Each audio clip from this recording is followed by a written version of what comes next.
Me da realmente mucho gusto darle la bienvenida a la doctora Dulce Baptista. Ella obtuvo su doctorado en la Universidad de Londres en el área de economía y es especialista en la división de mercados laborales del Banco Interamericano de Desarrollo, en donde trabaja desde el año 2010. Sobre todo trabaja en las áreas de intermediación y capacitación de la fuerza laboral, así como en las evaluaciones correspondientes del impacto. Entre sus publicaciones destaca una copublicación entre el Banco Interamericano de Desarrollo, la Asociación Mundial de los Servicios Públicos de Empleo y la OCDE. Esta publicación, este libro, se llama El mundo de los servicios públicos de empleo y es un estudio que compara características institucionales y operacionales de los servicios públicos de empleo en 71 países. Además, Dulce es responsable por el portfolio de la División de Mercados Laborales en Ecuador y Haití. Además, coordina las actividades de la red de apoyo técnico de los servicios públicos de empleo de América Latina y el Caribe. Antes de incorporarse al Banco Interamericano de Desarrollo, ella trabajó como investigadora en la Universidad de Londres y en el Centro de Desarrollo y Planeación Regional en Minas Gerais, en Brasil. Me da mucho gusto darle la bienvenida y estamos muy emocionados de escuchar su presentación. Gracias. Well, good morning. Buenos días. Guten Morgen.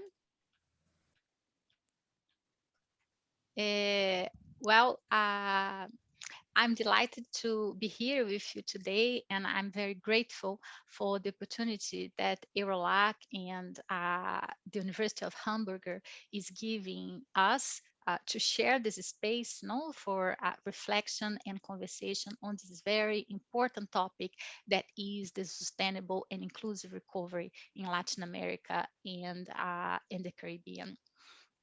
Well, the pandemic caused by COVID-19 produced not only an unprecedented health crisis, but also an economic crisis as we never seen before in Latin America and the Caribbean. And the next slide shows that the IMF has rightly predicted that we will be the region with the greatest economic losses in 2022. The GDP dropped by 7.4%. But what is the face of this crisis? Here at the IADB, we did a video that I'd like to share with you that will show that. And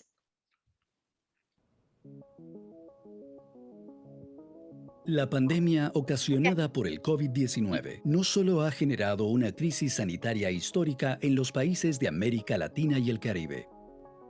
También ha provocado una crisis económica sin precedentes, en la que, según datos del Observatorio Laboral COVID-19 del Banco Interamericano de Desarrollo, más de 25 millones de personas llegaron a perder su empleo en apenas unos meses. Ahora bien, ¿qué rostro tiene esta crisis? Blew up my job completely the second that it started affecting this part of the world. And then we could no longer gather. And when your job is producing events where people gather, that nullifies your job immediately. The pandemic didn't really make me change my career. I still want to produce events. What it did do was make me think about what else can I do?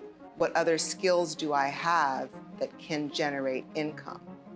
Desde que inició la pandemia, desde febrero, yo no percibía ningún ingreso hasta el mínimo apoyo que me dieron en abril. y desde abril hasta finales de julio pude conseguir un empleo en el cual ahorita estoy colaborando a distancia. No es tan enfocado a lo que yo vengo dedicándome todos estos años, pero a final de cuentas es algo estable y algo fijo que ahorita me está sirviendo para poder sobrevivir o para poder pagar gastos y las necesidades básicas que tenemos todos. Bueno, económicamente me dejó quebrado, ¿no? Invertí todos mis ahorros en un negocio, en un país donde el negocio de la comida es un negocio seguro. Me dejó quebrado, invertí todo en el mobiliario, en el alquiler, en la ambientación de un local que había planeado poder recuperarlo en 2 años. Bueno, he retomado mi actividad como agente inmobiliario para poder paliar los temas económicos. Bueno, la llegada de la pandemia generó que el jardín cerrara. Cuando pasó que el centro cerró, nos enviaron a seguro de desempleo a todo el equipo. Existieron despidos. En lo personal fui enviada a seguro de desempleo total y luego pasé a seguro parcial. Yo era administradora en una empresa de construcción y luego me enviaron a mi casa para trabajar de forma remota. No sabía cómo realizarlo. Mi trabajo siempre había sido de escritorio y estar en ese proceso con una hija, con una familia y en un país donde no sabía qué podía hacer. La crisis ha provocado la pérdida de casi el 7,7% del empleo formal de la región, es decir, de casi 3,5 millones de puestos de trabajo. Además, por sus características, el sector servicios aparece como el gran damnificado. ¿Qué va a pasar? No sabemos. Yo lo único que sé es que pues vamos a llegar hasta donde se pueda, ¿no? Hasta donde nos permitan los mismos proveedores, los clientes. Entendemos también que cada vez la gente tiene menos dinero, ¿no? Y que mucha gente también ha perdido sus trabajos, entonces pues nosotros dependemos directamente de nuestros clientes. Cuando llegó la pandemia tuvimos que cerrar el emprendimiento porque lógicamente no podíamos atender cuerpo a cuerpo a las personas y nuestro trabajo precisa justamente que estemos expuestos. Well, it has left me virtually unemployed because as a tourism entertainer, I depend heavily on people traveling, and since people can't travel, then the hotels are empty, and when the hotels and bars are empty, I don't work. I've learned that I have more friends than I thought I had. Having family and friends to come to my rescue was one of the best things that was revealed as a result of my situation. La crisis económica y laboral desatada por la pandemia se está ensañando con los más vulnerables y también con las mujeres, debido a que normalmente se desempeñan en los sectores más afectados, como el de servicios, y también porque el cierre de las escuelas ha incrementado la carga de trabajo en el hogar, provocando que muchas de ellas deban dejar sus empleos. Entonces, ¿cómo se puede recuperar el empleo perdido en América Latina y el Caribe por esta pandemia? ¿Qué medidas pueden reactivar el mercado laboral de la región? ¿Cómo superar estos desafíos con perspectiva de género?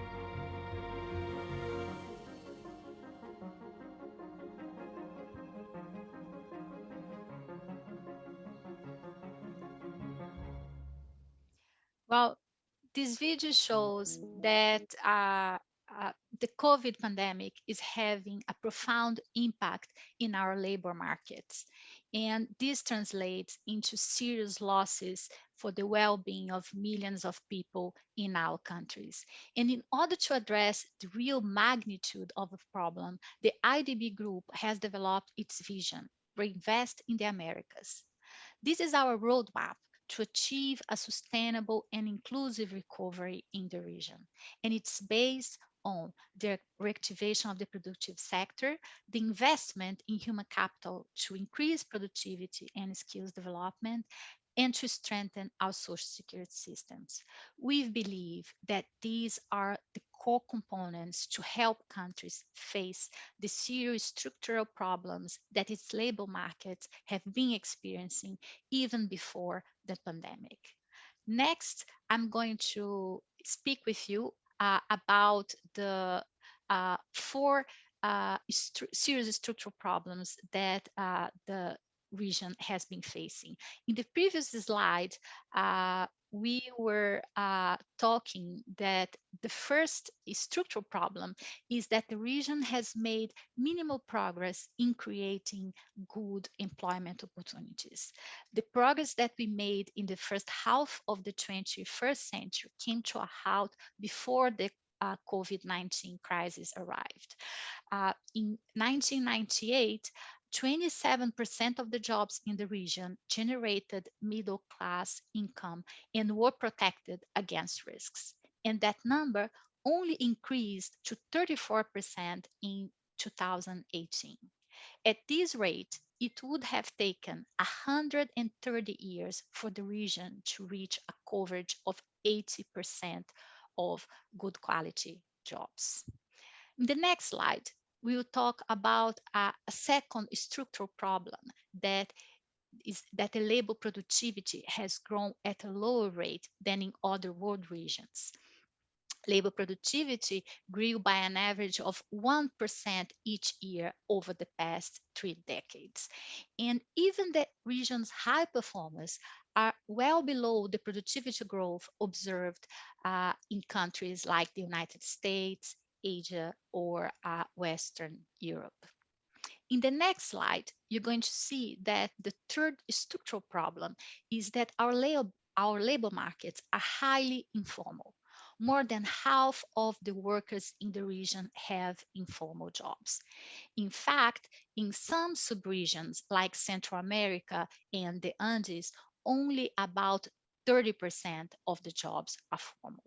That means that a large majority of workers in our region do not have access to pension systems or benefits such as health insurance or unemployment insurance. In the next slide, you're going to see that a fourth structural problem is that our labor markets are very unequal. Some groups have a really hard time accessing good employment opportunities. And even when accounting for differences in education and experience, there are large disparities in participation, employment, formality rates, and wages across groups.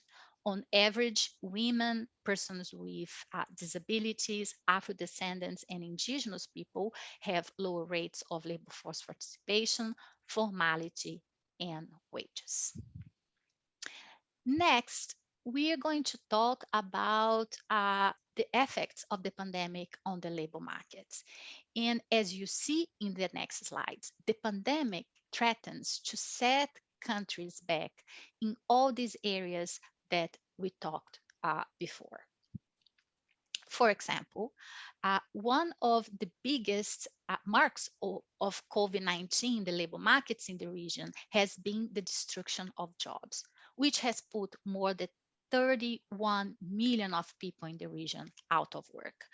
More jobs have been destroyed during the COVID crisis than in any other time in the region's recent history. And since then, only half of these jobs have been recovered. Next, in a region characterized by informality in the labor market, the very bad news is that more than 8 million formal jobs have been destroyed. And this loss of formal jobs also puts pressure in the informal sector, which is a causal concern because in a region as unequal as ours, there are serious consequences when the most vulnerable are the most affected. In the next slide, you see also some worrying data, that is that women have been more disadvantaged than men. Prior to the pandemic, women's participation in the workforce has slowly increased in the region, but the crisis triggered a strong reversal. Female employment has been severely impacted, no? And when you look at employment rates for the region as a whole between February and September of 2020, you see that female employment decreased by 17.7% compared to 13.1% for men. And the pandemic has also deepened gender gaps for women-led small and medium businesses. There is some data that indicates that SMEs led by women in Latin America and the Caribbean are 11% more likely to have closed in the face of COVID-19 crisis compared to those led by men. And this is mostly because they are in sectors highly affected by the pandemic. And this is not only in the next slide, this is not only seen in terms of job losses and business closure data. Women lag behind men also in the pace of the employment recovery. That is, they're not only losing their jobs and businesses than a greater percentage than men, but they're also taking longer to join the nascent recovery. And in the next slide, you see that we think that what's behind these gender differences are three things. First, women work in sectors hardest hit by the crisis, such as hospitality, food services, tourism, retail. Also, we see that women lag behind men, both in terms of use and access of technology information. So the options for teleworking are quite different. We see also that there was an increase in the burden in activities at home because of closure of schools and child care centers, and this fell mostly on women. In Latin American countries, women spend 3 times the time spent by men doing unpaid care and domestic work. And there is data also from IADB that indicates that women spend between 12 and 42 hours in this type of activities, whereas men spend only 15 hours. In the next slide, I wanted to make a reflection that if there's anything that is clear is that we are facing a historical challenge. No, this is a really bleak picture, and Chancellor Merkel has compared this to the Second World when she addressed her nation a few months ago. So when we think about post-pandemic, what characteristics we think the recovery could have for countries in Latin America and the Caribbean? The next slide, we think that if we know anything about the period after the Second World War, about industrial production, about reconstruction, and about economic recovery, next slide, is that we will need a coordinated and simultaneous approach in which several actors collaborate together. And that is why our strategy is based in 3 pillars that work together. Next. Great. So the first pillar affirms. The second pillar are talent and workers. And the third pillar are regulations. The first pillar, next, affirms. They are the engine. They generate employment, a fundamental component to create value and well-being. Next. And supporting firms committed to generating jobs, especially formal jobs that were lost during the crisis, will be key in the recovery process. And next, we know that liquidity is key for firms, and we are working in Brazil, for example, on credit loans for firms and sectors most affected by the crisis, like tourism, health, and sanitation. In Peru, also, we're working with wage subsidies for firms that are hire workers or hiring new workers. And next, from a gender perspective, something that's working really well is the gender parity initiatives, or GPIs. Next, GPIs bring together both private and public sectors to identify priorities and set goals to close gaps that women face in the labor market. And these initiatives are already operating in 6 countries. In the next slide, you can see, for example, that in Chile, the GPI has been key in the approval of the reform of the Salas Cunas law, which offers working women support with childcare. And this is a very important aspect, as you know, childcare and elderly care have felt heavily over women. In the next slide, you see that another important phenomenon has been the reconversion of firms. There are stories of businesses in the region that began to produce disinfectants and alcohol gel, or for example, in Haiti, textile firms that went from producing t-shirts to producing personal protective equipment. And next, we expect that we'll continue to see more of these business transformations. For example, much more online services and online shops. And next, we think that there will be an opportunity for public support programs for productive transformation, technical assistance, and as well credit guarantees and subsidies. Next, we are going to talk about the second pillar, that is workers and talent. Next, there are sectors that are expanding and sectors that are going to come strong after the COVID crisis. And we need workers to acquire the skills, especially workers that lost jobs during the COVID crisis, to move from declining sectors to growing sectors. And here we see 2 good opportunities.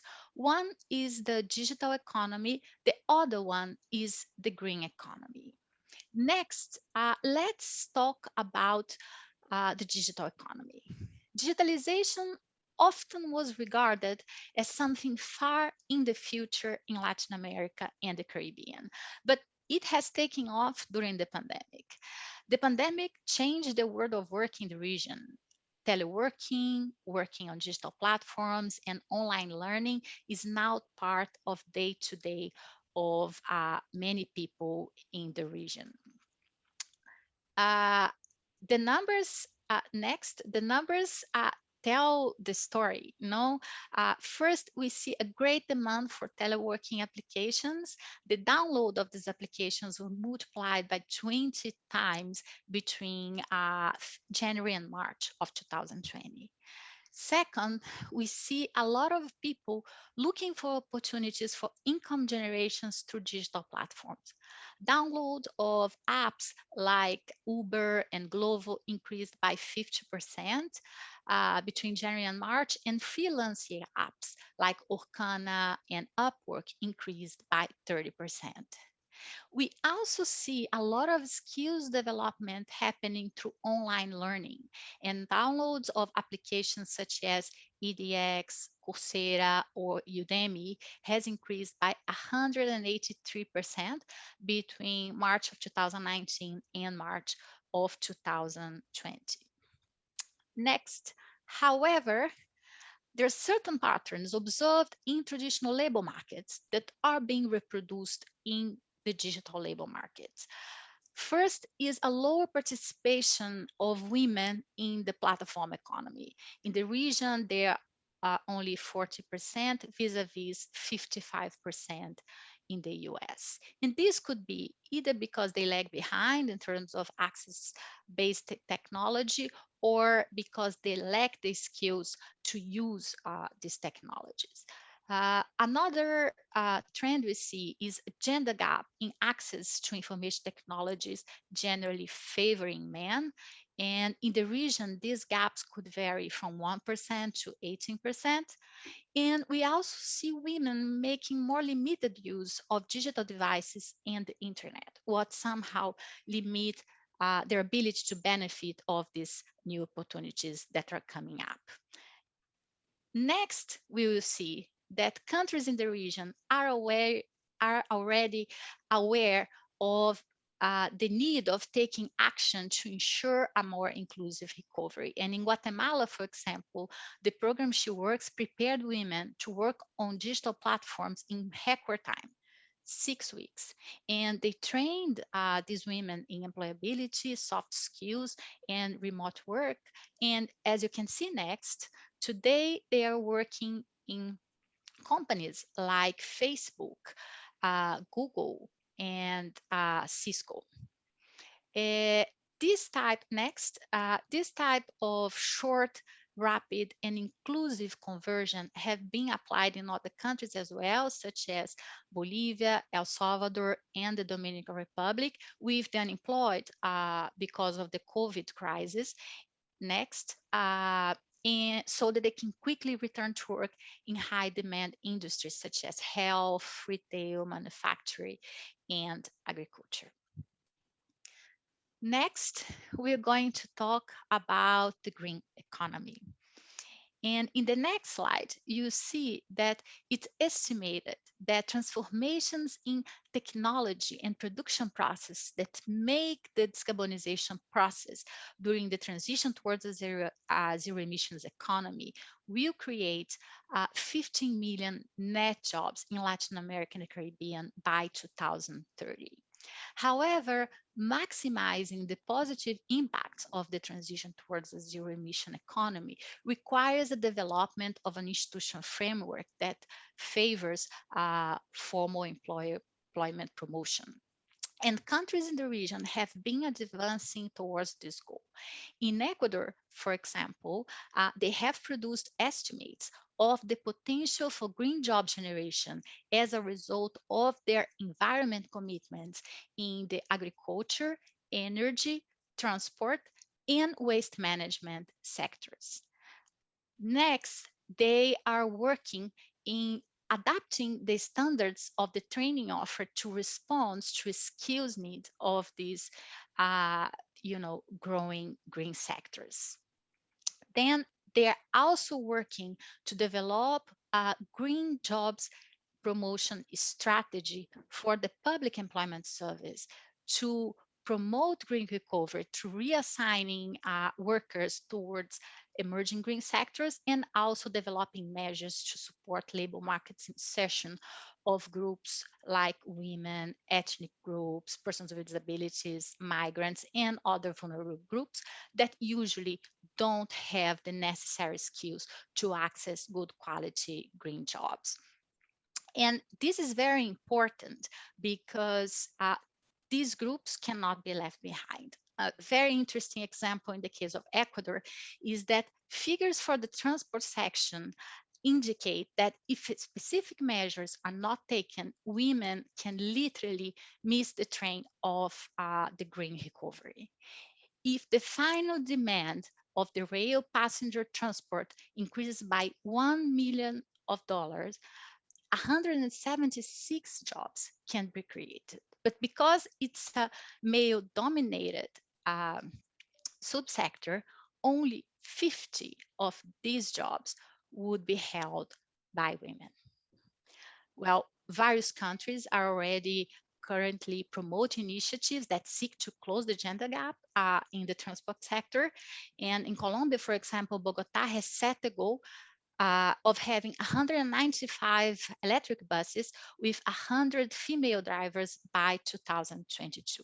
In Argentina, also, they've been developing pilots of job retraining for women in the railway sector to improve their access to better job qualities, strengthen their leadership skills, and develop skills to respond to technological change in this sector. Finally, we will talk about the third pillar, that is regulations. And the crisis offers opportunity to carry out institutional transformations and significant reforms that will help us to boost employment in the region.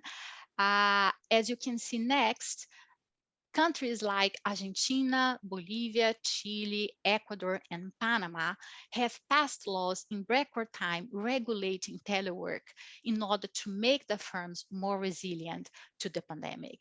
And it's very important to modernize labor laws to reflect the new work modalities, as well as to ensure a more gender-sensitive recovery. This also should include policy measures to increase access to affordable broadband, as well as to close the gender digital gap. This is also a unique moment to reform parental leave regulations, and there can be policies that promote shared care responsibilities between men, women, private sector, and the state. And this should be followed by incentives to firms to adopt flexible working hours, remote work, extended paternity leave, and subsidized childcare. These types of incentives are currently very limited in the region. And at last but not the least, this is an opportunity to reform social security systems by increasing protection to all people against risks, as well by reducing the regressivity of technology. And technology is an ally, and the Inter-American Development Bank has been supporting this type of digital transformation in social securities in countries like Colombia, Paraguay, and Peru. And in the last slide, I would like to close saying that it is expected that the pandemic could make good employment opportunities more scarce, and that it could make traditionally excluded groups suffer more. And without a bold action, this crisis threatens to leave scars for a generation in Latin American citizens and to undo the progress on poverty and inequity that we gained in previous decades. At the IADB, we believe that the region needs to take advantage of the positive impact of the crisis in terms of expanded digitalization and remote work advances that came to stay, as well as the new opportunities that the green economy will bring while ensuring that no one is left behind. We believe that a sustainable and inclusive recovery will require countries to balance the critical need to accelerate the recovery of employment of today with addressing structural labor market challenge that existed before the pandemic. And we are looking forward to walk this path with them. Thank you very much for your time, and I look forward to your comments and questions. Well, thank you very much, Dulce Baptista, for your very interesting and comprehensive talk. Well, now I'm very glad to welcome Mr. Georg Fischer. Mr. Fischer is Senior Research Associate at the Vienna Institute for International Economic Studies and Associate at the Austrian Institute of Economic Research. His work focuses on employment and social policies at the European level. Before this, he worked for the European Commission until July 2017, where his last position was that of the Director for Social Affairs in the Directorate General for Employment, Social Affairs and Inclusion. And here he was responsible for the development of social policy initiatives related to the pillar of social rights. Earlier in his career in the Commission, he contributed to the establishment of the European Employment Strategy, worked on the Green and White Papers on pensions, and also on policies to facilitate labor market transitions, and more recently, also on policies to address social convergence and divergence. Previously to his work with the European Commission, he worked at the OECD, and served in the Ministries of Finance and Labor in Austria and at the Economic Cooperation Foundation in Tel Aviv. He was a research fellow at the Social Science Center in Berlin and at the Yale University Macmillan Center and at the Upjohn Institute for Employment Research in Michigan. We are very glad to have you here, and we are very much looking forward to hear your talk. Thank you. Okay, good afternoon. Can you hear me? Okay. Unfortunately, I am not as literate with a new computer as my colleague Dulce, so I have to ask somebody to move my PowerPoint. Sorry for that. And after this long introduction, there is very little I can add, except that apparently I'm somewhat older than most of you, and therefore it sounds much longer. I just would like to add, which I always do because we have these rules. As a former commission director, I have to say that whatever I say, you cannot hold against the commission. I'm speaking for myself, not for the commission. So please take this into account. I'm not speaking for the commission, and I just express my own views. Could we move to the next slide? What I'm going to do is basically looking at a bit of the prehistory, and then I would like to make an analytical point on the COVID pandemic, and then talk a little bit about national and EU level policy responses to the COVID pandemic. And maybe if we move to the next slide. I think one point, and Dulce made the point already, and it's interesting to see that we both consider this to be important. Events like the big crisis, the Great Recession, or now the COVID crisis, the problems they produce are actually not problems produced in this situation. They are usually go back to developments a long time, going on for a long time, and now one suddenly sees them. It is not that the pandemic itself has created the social problems we are seeing, but the social problems have been developing for a long time, and now a crisis makes them visible. And I wanted to go back to the Great Recession, 2008 in Europe, almost to 2013, and say, what did this crisis show? The first important point was that we saw that Europe is not anymore converging. Europe went on a diverging track, and I will show you in a second a slide on this. The second issue was a credibility problem. People thought that Europe is basically an institution that supports big banks. And I'm not criticized, don't misunderstand me. It was very important to make sure that the financial markets continue to work. But the impression in the public was all the efforts were on saving banks, not people. And the third point is that the Great Recession made visible that in Europe, like in many other parts of the world, and maybe even a bit less than in other parts of the world, inequality of income and opportunities had risen, but not because of the recession, but because of the 20, 30 years before. Could we now go to the slide after next? Not this one, the next one. What we see here is the unemployment rates in Europe from 1995 to 2015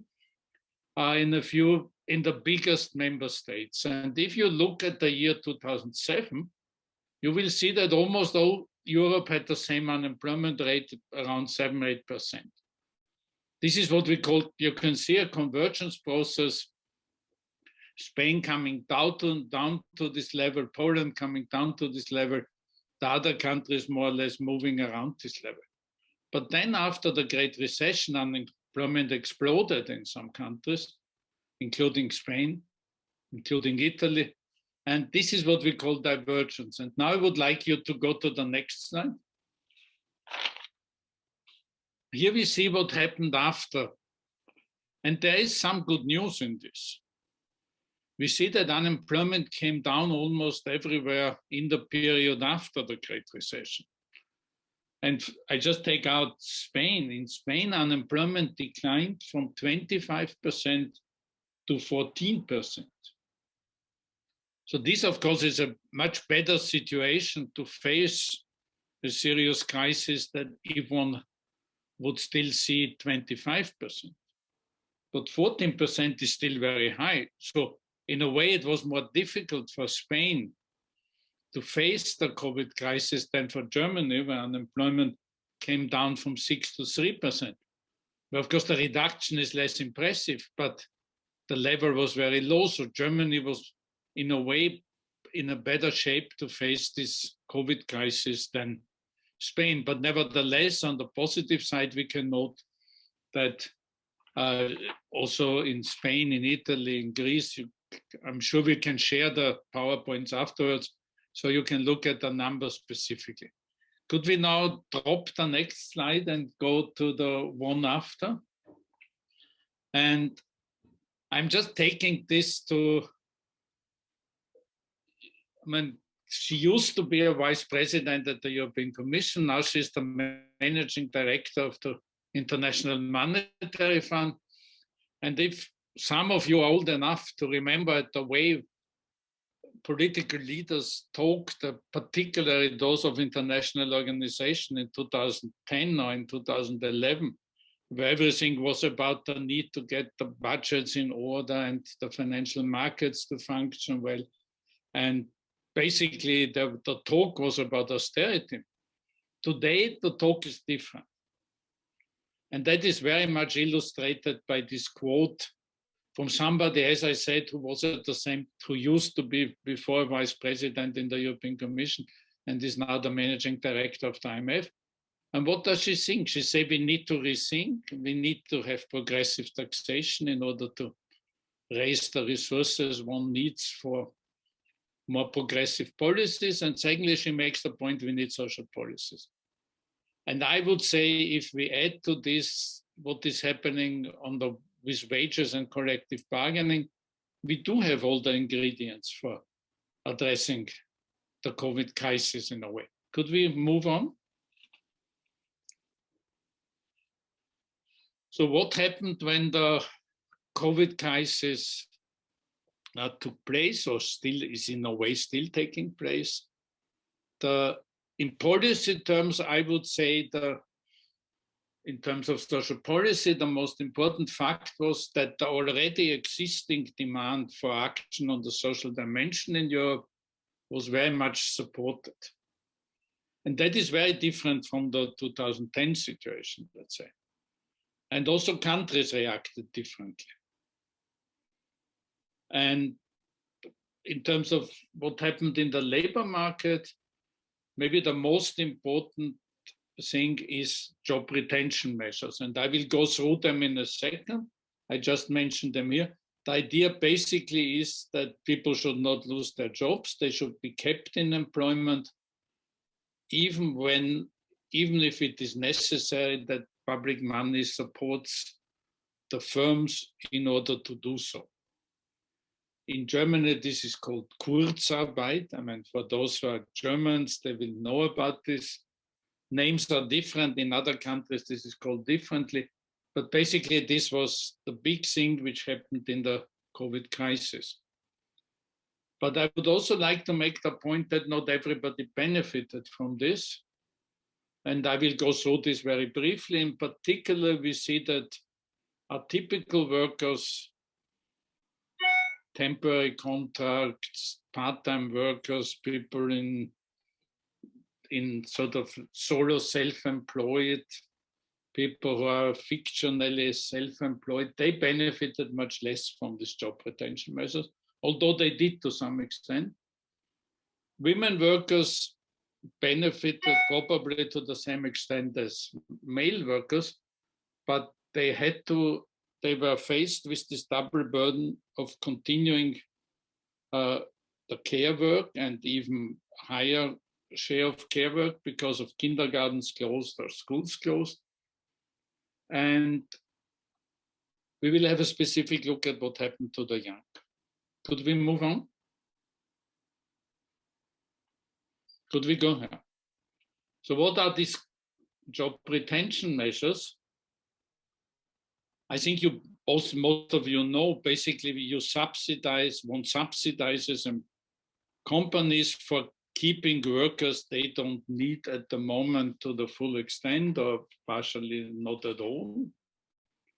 And many questions arise here. I don't want to go into them. Maybe we keep this for the discussion. There is a European concern about zombie firms and zombie jobs, people who are still in a company, but the company will not need them anymore also in the future. I'm a bit skeptical about this discussion to make statements at this moment about this, but I'm happy to discuss this later on. Should we go on to the next slide, please? What I want to show you here is the difference in what happened in the big recession and what happened in the COVID crisis. And we know that the economic impact was stronger in the COVID crisis. Look how unemployment increased in Europe in the big recession, a massive increase from 7 to 2012. In the COVID crisis up to now, increase in unemployment was rather moderate. And why is that? Let's go to the next slide. The reason for this is that hours worked were massively reduced. And this is what the subsidization is about. We had also in 2008, and that you can see in this graph, we had a reduction in hours worked. It's natural in a crisis, hours worked are somewhat going down. But this time we have a much stronger impact. And that is important to understand. And this is what these job retention measures are about. So that, I think, helped a lot to stabilize not only employment, but also societies in Europe. And that is probably a very big achievement of national and European policies. And I will come to a second why this is also an achievement of European policies. Could we go further, please? Let's go further. Just move on. I just would like to make sure we know that not everybody benefited. And I'm repeating myself now. I've put all these names, all these categories here. I would like to pick out the young people just because I think Dulce also spoke about the double burden for men and women. I mentioned the temporary workers. So could we please go to the slide after next? Next one. Again, next one. I just would like to show you what happened to young people. Also because you're much younger than me, but in general, I think it's very important to understand what happened to young people. This is this famous category of people, of young people who are neither in education, nor in employment, nor in training. And Europe made massive progress in this respect. Just take out Spain here again. In 2013, so after the Great Recession, 22.5% of young people were neither in employment, nor in education, nor in training. And this went down to 14.9 in 2019, which was big progress. But look what happened in 1 year. And a year later, it was already over 17%. And look at Portugal, I mean, look at the countries we have listed here. Even in Germany, where people thought the labor market for young people is very stable, even there we have an increase. And that is something where policy needs to focus. Young people are clearly among those who are suffering most from the pandemic. Can we continue, please?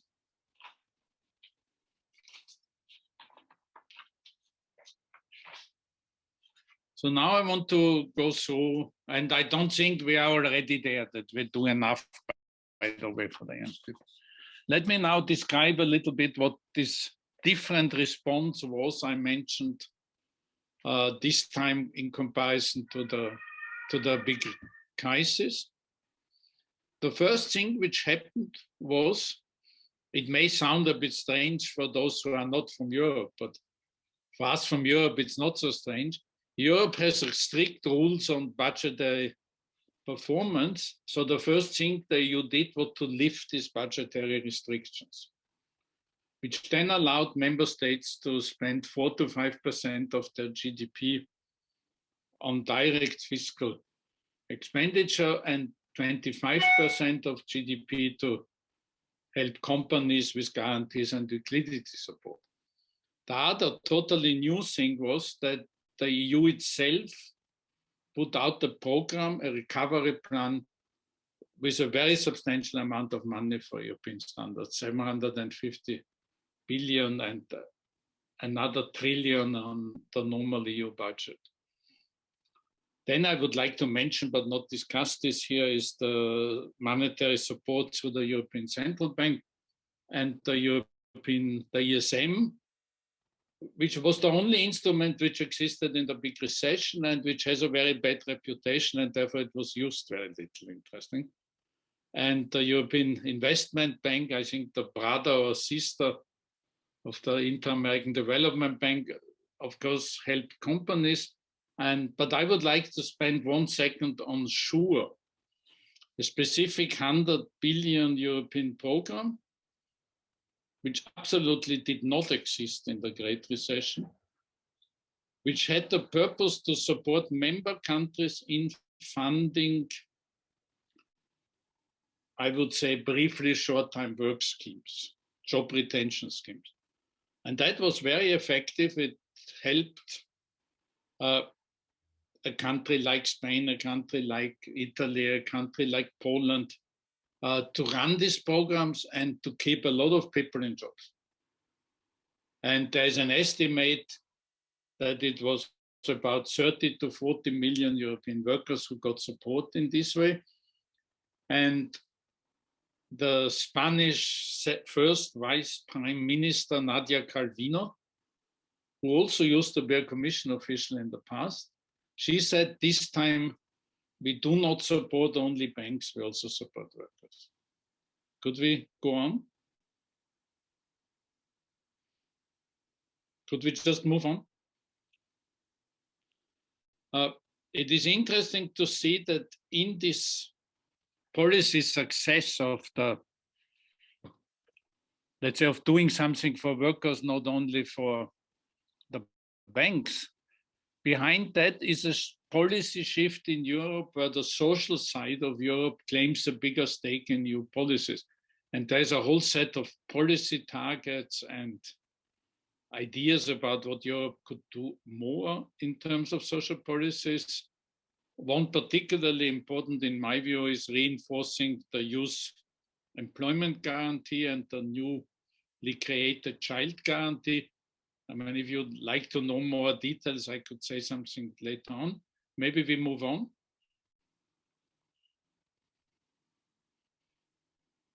Good. There are a number of legislative initiatives which are important to help Europeans in the COVID situation and in particular in the post-COVID situation, something on wages and collective bargaining.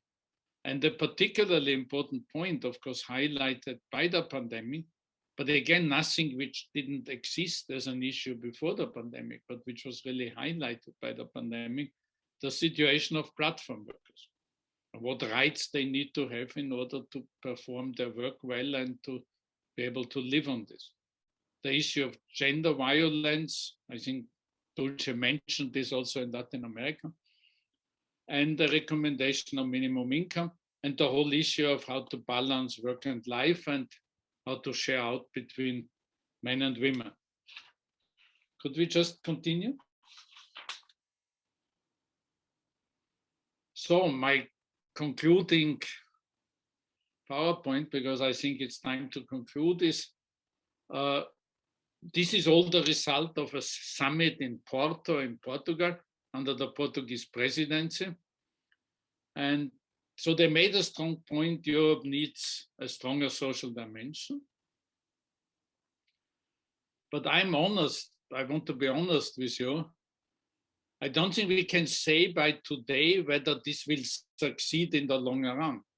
We have for the moment this program, 100 billion euros is a huge amount of money to support the job retention programs. But normally this program would, let's say, expire next year, because then job retention will not be anymore, hopefully job retention will not be anymore the policy issue. So the question is, will this be replaced by something, or will this just disappear? And the honest answer is we don't know yet. There are some policy leaders in Europe, in particular the Italian Prime Ministers, Draghi, and for example, Calvino in Spain, who say we need a program like this, not as job retention, of course, in a transformed form, more positive, more forward-looking, but others are less open in this respect. And the same or even stronger applies to this discussion about the future of the recovery program. So I would say it's important to support, personally, I think it would be very important to continue such European programs, which would boost member states' capacities to respond and to move out of the COVID crisis. But I would also tell you to watch carefully what will be happening over the next 2 years, and to see whether major social programs are now more acceptable to the broader European policy space than they were early on. And I'm fairly optimistic, but I don't want to give you guarantees. I would stop here and thank you very much. It was a great opportunity to listen to you and to have the possibility also to hear about Latin America and the Caribbean. And so thank you very much. Thank you very much to both of you for your very enlightened, relevant, and interesting insights into both of the regions. Well, and I would say that now the floor is open for questions, please. Questions and comments, probably. Exactly. I would like to remind our audience that they can put their questions or formulate their questions through the chat channel, either in Spanish or in English, and also let us know to whom you direct your question. And meanwhile, you think about your questions, I would like to start with the first question to our first speaker, Ms. Baptista. You were mentioning a program in Guatemala, which was then repeated in other countries, which is called She Works. And my question would be, how was this program designed? Which role was your bank playing, the Inter-American Development Bank? Which role in such a design of such a program do have private companies, enterprises, and which role do have public institutions and policymakers? How are such programs designed and then replicated in neighbor countries? Very interesting question. Thank you very much, Anna. So this is a program that was designed in collaboration with the private sector, with the employers. And this is very important because they are the ones that really need that know the skills that are demanded. And we are very much aware that if you don't meet the demands of the private sector, it's very unlikely that employment will be sustainable in the long run. So this is a very interesting collaboration between private sector, government. It was financed through a technical cooperation program of the bank, and it designed basically a platform that enable these women to develop their employability skills, their soft skills, and the technical skills, so they could start working in companies like Facebook, Google, and Cisco that participated in the design of the training content that was offered for these women. But I think that something that we see that in the past was very common in the region was that training offer was, not really oriented to the needs of the private sector, and this has been changing, and we have increasingly a lot of countries working on strengthening their relationships with employers and to engage them in the design of training offers to ensure both relevance and training and pertinence of training delivered. Thank you very much. I have also an initial question to Mr. Fischer.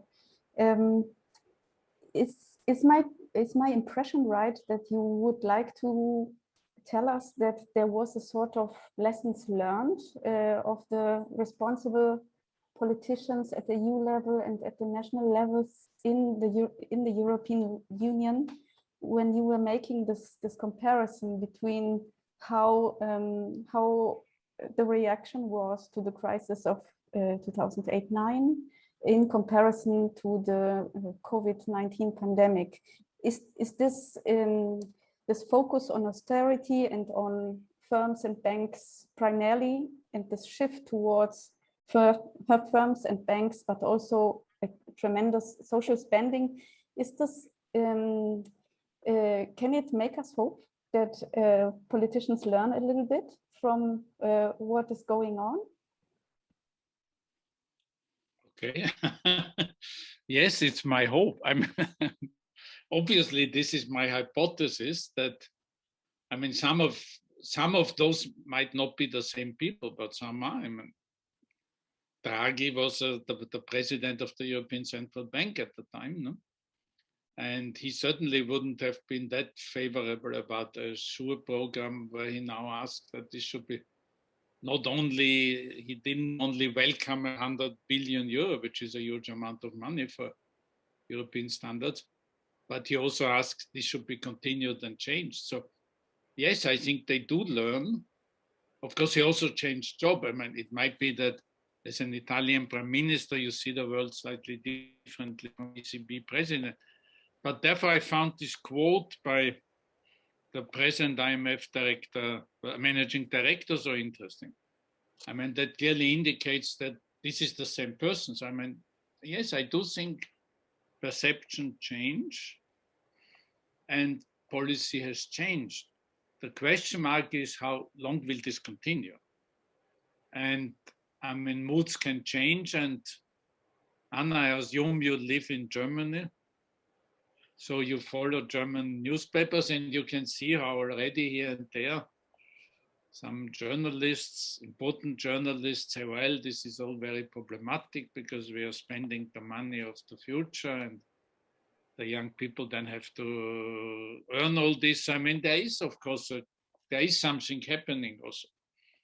Therefore, it's important to be clear what we are doing and why we are doing it, and whether it's investment or whether it's just useless payment, whether it's just consumption support. And of course, consumption support is very useful in a period like the COVID crisis, but then it has to be replaced by something more productive, therefore this debate about transforming programs, and therefore all this emphasis also in the recovery plans to show that they do support investment. But investment is not only about building roads and railways. Investment is also something which is happening in the brains of people, or allowing women to work because one supplies them with care services, or one changes attitudes of their husbands, so they also take care of children. So investment has to have a broader concept, but it is right that some sort of transformation has to take place. But yes, I have some hopes, absolutely. Thank you very much. I pass the word to our colleague Marcela Melo. Bueno, muchas gracias a los dos por sus intervenciones y, como ya lo mencionaron mis colegas, por estas Y muy buenas ideas que nos hacen reflexionar. Tengo aquí en el chat una pregunta para el doctor Fischer, que también tiene que ver un poco con esto de las inversiones. Y la pregunta dice, se mencionó el caso de España, donde en los últimos años se ha reducido en gran medida el desempleo. Sin embargo, el nuevo empleo, y esto lo pone entre comillas, en España es altamente precario. ¿Este modelo de empleo permitirá la recuperación o más bien contribuirá a que la gente joven se quede atrás? ¿Cuál es su opinión al respecto?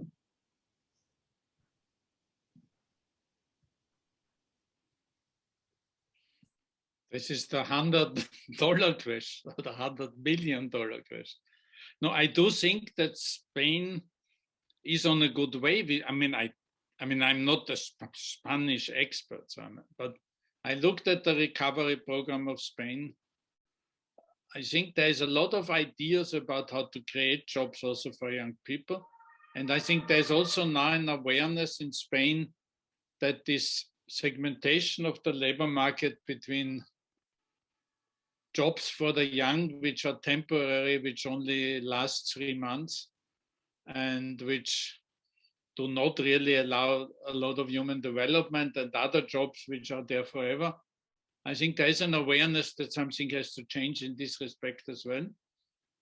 And so my feeling was, looking at the recovery program, that yes, the Spanish are on a good way. I mean, it will take a while. No? It's not, I mean, Spain is in an unfortunate situation in one respect, that the Spanish economy, like the Portuguese economy, is very much sort of concentrated in sectors that are heavily affected by the impacts of the COVID crisis.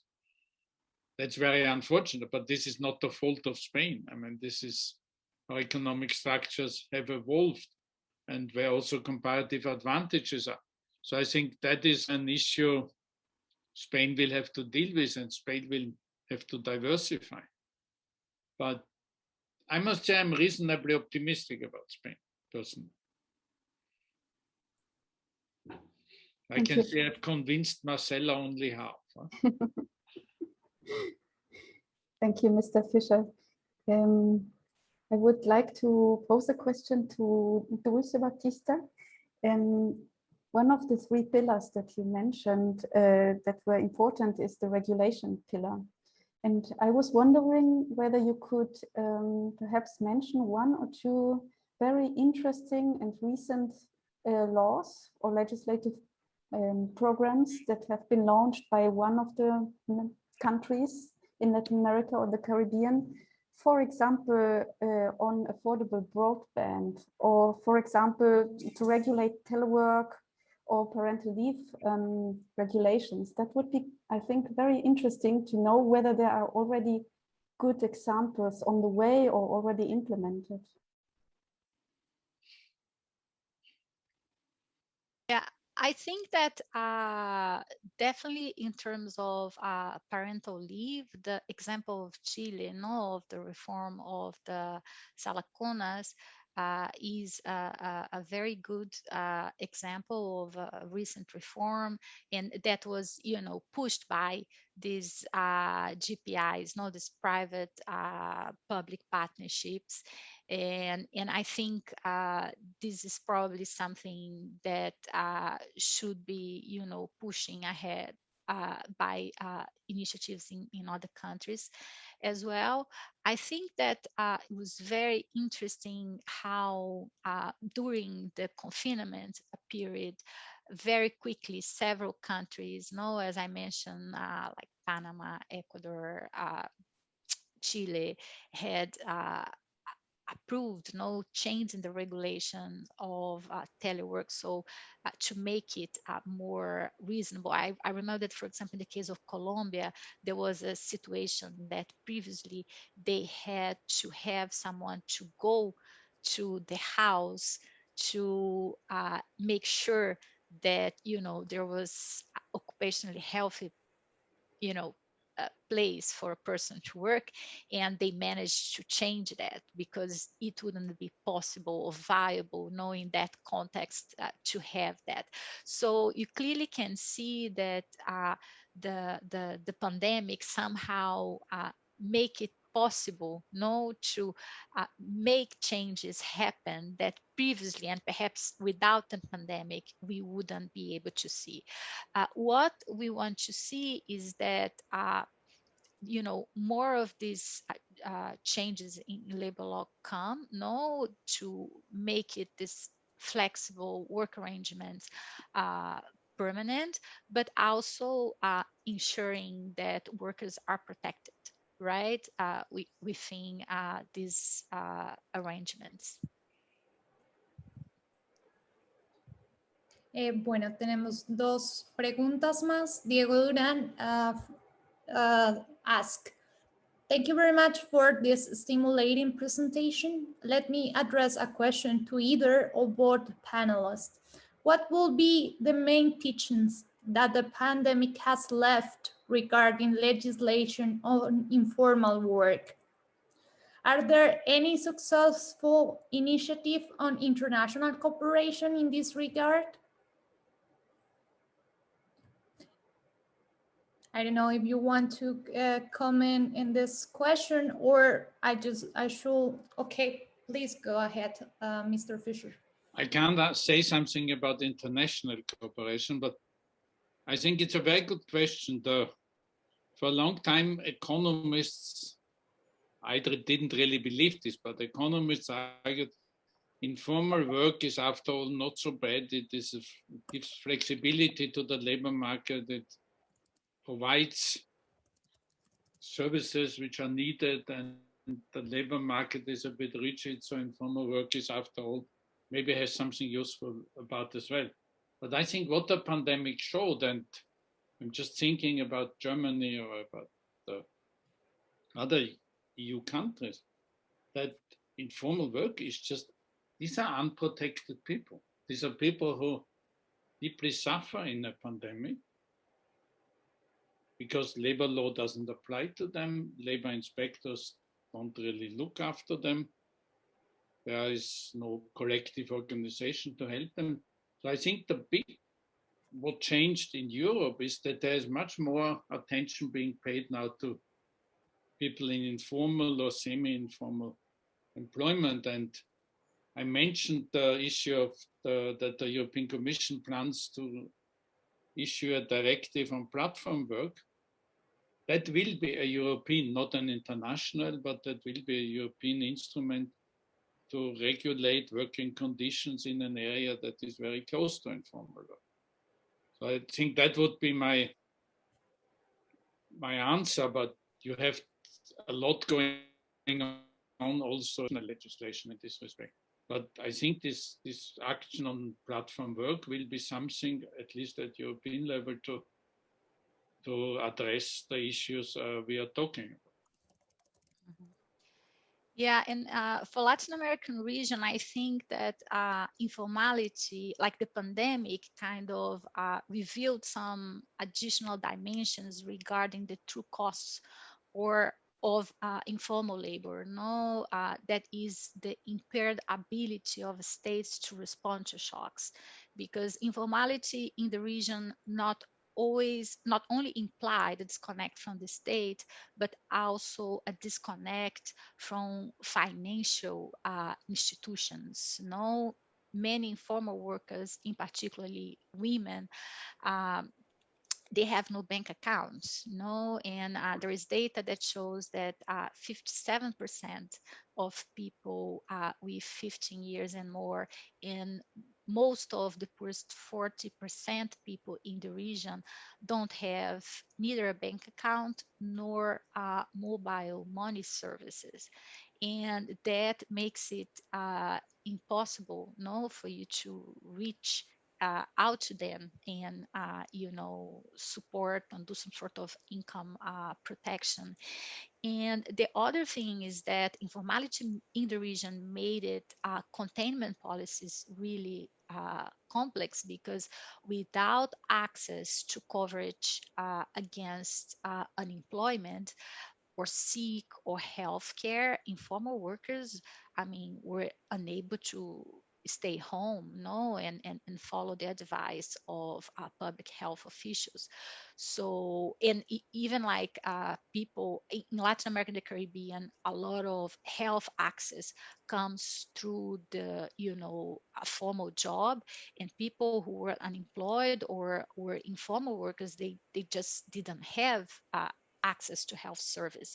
So I think that it made it really clear how important informality is, and the importance to work towards better protecting our citizens against risks. Muchas gracias a los dos. También tenemos una pregunta de nuestro colega Gilberto Rescher. Le cedo la palabra para que él pueda presentarla. Okay, thank you. In fact, I have several questions, and I'm afraid that most of them are more related to Latin America. However, well, one question, Dulce Baptista, would be, from your point as an expert on labor relations and economics, what would you say, why do we see social protests and a certain degree of also riots in Latin America, but not such a severe situation concerning violence and riots like in South Africa, actually? Well, I'm as a sociologist, I would have maybe a social answer, but I would be very much interested in one related to labor relations. And shall I put the others at once, the other questions? Okay. Also concerning the informal sector, well, I don't want to romanticize it or to idealize it. But however, from a social point of view, I would say that, well, there are studies that show that often people working in the informal sector, as has been said now, they are more flexible, but also for themselves, not only in the sense of labor markets. And maybe one could say they are in a certain way more resilient as they are used to live with crisis. In fact, you often hear people say in Latin America that it would be just another crisis. No, we are living always in crisis. And so they are used to employ they have to depend upon their social networks, relations, and so on. And I would like to ask you, maybe both of you, if we could learn something from it. And maybe this also is relevant for, you mentioned, Dulce Baptista, you mentioned the groups like minorized, marginalized groups, I suppose, like ethnic minorities, etc., that often per se depend a lot on their communities, on their social networks. Could we learn something from that? And could we learn something concerning Europe also? Well, and I noticed that you, Dulce, you were talking a lot, I guess you had to focus more on an urban sector. Could you say something concerning the countryside, the rural areas? Thank you. Okay, so the first question is why we see more social unrest in Latin American countries than in South African countries. So I don't know much about the South African context, but my impression is that in Latin American countries there was increase in education and coverage, no, and you have also over the last decades like increase in the ambition of young people, no, regarding of perspectives, and in a crisis situation this that came, it was already happening, no, before COVID arrived. These expectations didn't materialize. And I think that a lot of situations that you see happening in Chile, Ecuador, Haiti, or Colombia were very much related to these unmet expectations, no? This is what I see, and that's why you think that, you know, creating good job opportunities would be key, no, to create and foster kind of stable environments in the region. Second question was about informality, that people are used to living in informal environments and making a living out of that. But the point I would like to make is that this is the pandemic showed a very different situation in which that kind of highlighted how unprotected and how, you know, the lack of social protection could have negative effects, not only in terms of economic results, but also like health outcomes, no, of people. And you clearly, I mean, we don't have statistics yet, but I would expect that, you know, health outcomes of informal workers were, you know, worse off than formal workers in a sanitary crisis like this. So I think that yes, there may, you know, survival skills, no, that come for living in informality, but in the face of a, you know, health crisis, no, like the one that we're living, it has other implications that I think that it's hard, no, to overcome. What was the third question? Was it about rural areas, right?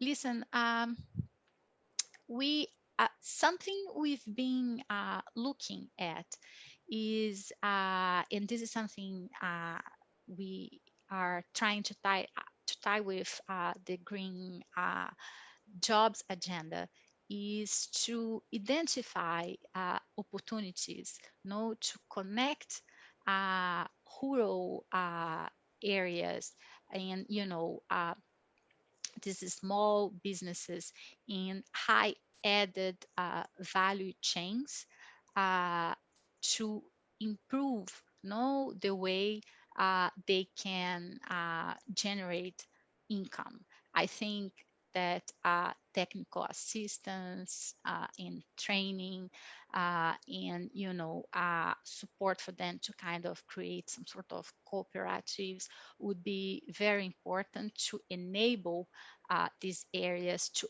tap into, you know, higher added value chains for their products, and perhaps, you know, move, no, to next level than the level that they are operating currently. Muchas gracias, señora Baptista. Tenemos dos preguntas para cerrar nuestra charla magistral del día de hoy, muy relacionadas entre sí. Y aquí también queremos dar las gracias a quienes nos acompañan en Facebook, porque una de las preguntas viene desde Facebook. La primera pregunta es, ¿cómo aumentar la coherencia vertical y horizontal de políticas públicas de desarrollo sostenible? Y aquí, por ejemplo, Carlos Brenes Castillo nos propone, ¿acaso lo que tenemos que hacer es, como hipótesis de transformación económica, es un cambio de las reglas en relación a los sujetos económicos y la cadena económica, de manera que la desigualdad no se reproduzca y que podamos reducir la acumulación? ¿Cuál es su opinión al respecto?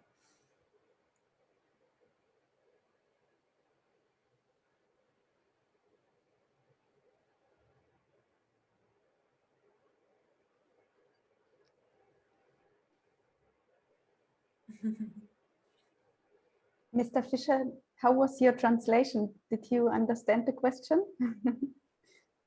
I think I understood the question, but the honest answer is yes. And the rest of this is for another discussion, I would. But yes, we need to change a number of rules. I mean, there is not that we can transform our economies on a more sustainable path, a greener economy, a more social economy, without changing rules. And that are difficult. That's difficult about it, to do this. It's easy to say, yes, we need different rules. Yes, we need different rules. But I mean, you have a fascinating discussion in Europe at the moment about how to achieve the 55% target. And there are social considerations, there are employment considerations, there are tax considerations. But I think one thing is clear, we need to change the basic rules. That is difficult. Maybe that is easier in Latin America. In Europe, this is very difficult. There are 27 member states, there are the workers' organizations, there are the employers' organizations, there are all the sub-organizations, there's all sorts of interests involved. And in the end, one has to change the rules and then they have to be accepted by. So I use this quote from the managing director of the IMF as an indication in what taxes. We need more progressive taxes, she said. We probably need more innovation. All this means changing the rules. We need to spend maybe more on social. We also need to spend it differently. Some of this works without changing rules. I mean, just policy can decide we spend money differently. But in the end, yes, you have to change the rules. I fully agree. I mean, it is, but it would be another topic for your next discussion. Maybe you organize a discussion. What does it mean to change the rules? Ms. Baptista, do you want to add something on this very important statement of Mr. Fischer? No, I think I agree with him. I think that, I mean, you have to start from somewhere, right? And I think that like within a country level, a lot of these measures for recovery will require a lot of coordination, no, both like, you know, at the, you know, high level, like at as they were saying, you know, at the, you know, vertical level, at the horizontal level, you have to start from somewhere. And we see this happening. For example, in Ecuador, they're currently working on you know, better coordination at the ministerial level, you know, to make sure that, you know, productive, environmental, and labor goals are aligned. What is something that is important if you want to take advantage of green jobs, no? So and based on that, also perhaps creating a coordination mechanism for, you know, these three levels that trickles down, no, from the national to the local level, with also horizontal governance, no, to ensure that, you know, this environment, economic, and political and labor goals are translated, you know, at the local level, and promotion of green jobs by, you know, having spaces where you can have training organizations, employers, education organizations, the public employment service, private employment agents, local authorities together to, you know, ensure, no, that the opportunities that come or the opportunities that left are, you know, supported adequately. So I think that it is very much needed, and for taking adventures and, you know, advantage, no, and you know, supporting the recovery ahead, this type of coordination will be very important.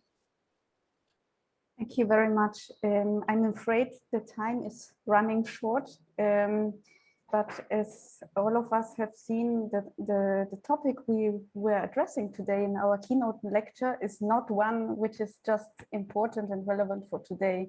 It will keep on, we need to keep on dialogue, also on the bi-regional level on this issue and learn from another.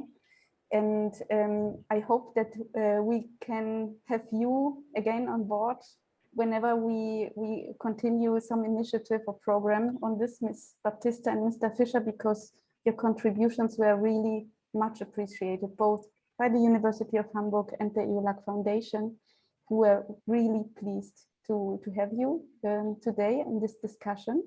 Thank you very much for both, and see you soon.